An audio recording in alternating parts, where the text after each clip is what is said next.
This video is sponsored by Board Game Atlas, your map to the world of board gaming.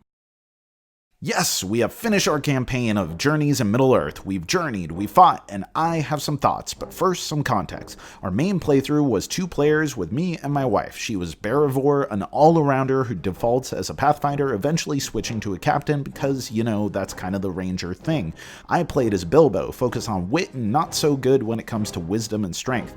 I started as a burglar and eventually became a hunter, making me pretty much every protagonist in Assassin's Creed.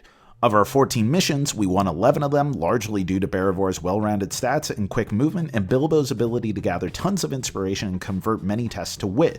That and the fact that Bilbo's weapon relies on wit tests, has Pierce, and once fully upgraded can pretty much one-shot most enemies by inflicting up to 9 damage, ignoring armor with Pierce, and even drawing more cards if there are nearby goblins or orcs. Not to mention throwing on some prepared strike cards for more damage. For real, this dude is a murder machine.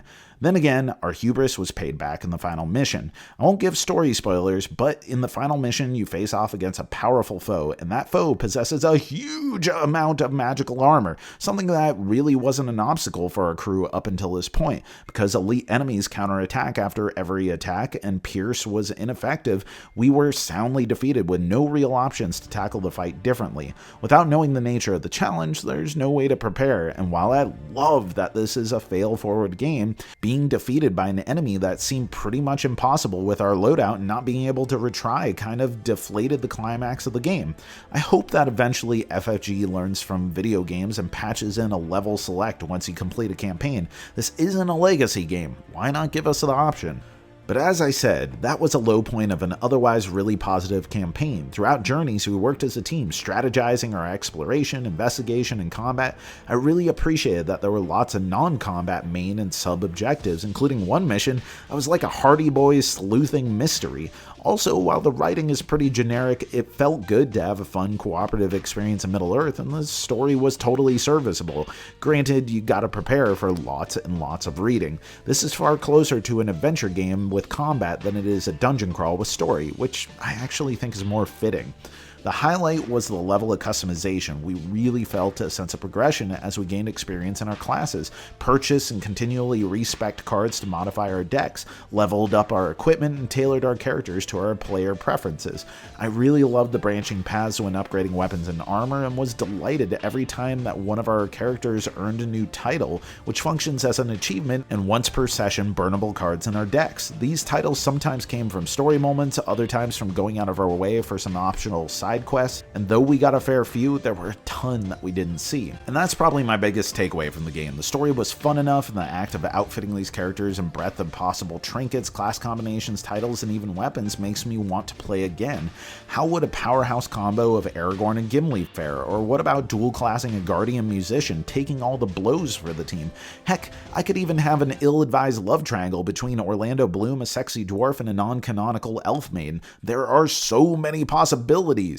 But Journeys wasn't a flawless experience. Aside from the aforementioned inability to retry the final mission, there were some annoying moments in the campaign. The map tiles, while cool and full of all kinds of little details, they are also consistently vexing.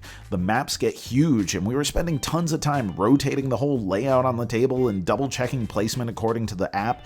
By the end, I would honestly rather have the full structure of the map at the start and then populate with the enemies and tokens as you explore. And there was also the generic enemies and plot developments. Throughout the campaign, we only encountered one mission conclusion where we distinctly made a choice in a branching path, and it's hard to tell how much of the outcome of one game affects the next.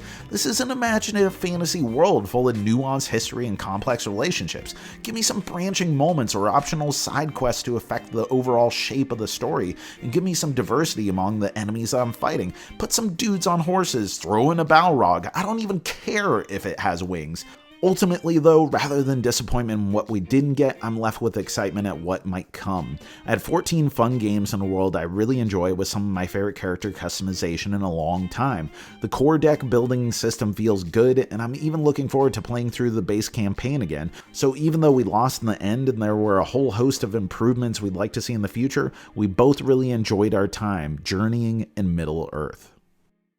If you enjoyed this video, we have all kinds of other reviews, interviews, and recommendations via writing, podcasts, and video here on our channel and website cardboardherald.com.